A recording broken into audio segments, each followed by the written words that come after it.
Step 1. Fully open the quick case.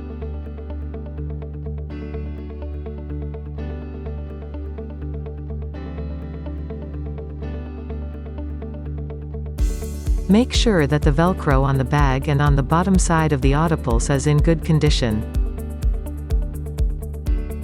Step 2. Place the AutoPulse into the holding strap. Make sure that the AutoPulse fits tightly.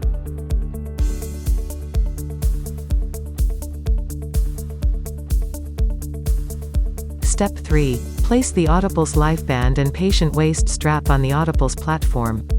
Make sure that the position of both LifeBand and waist strap is correct.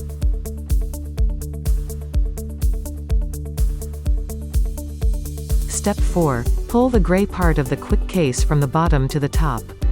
Step 5. Fold the tray part of the quick case in half, from the top to the bottom. Step 6. Continue folding the tray part of the quick case in half again from the top to the bottom. Step 7. Fold left side inwards. Step 8. Fold right side inwards. Secure the 4 black straps by connecting the buckles and tightening the straps.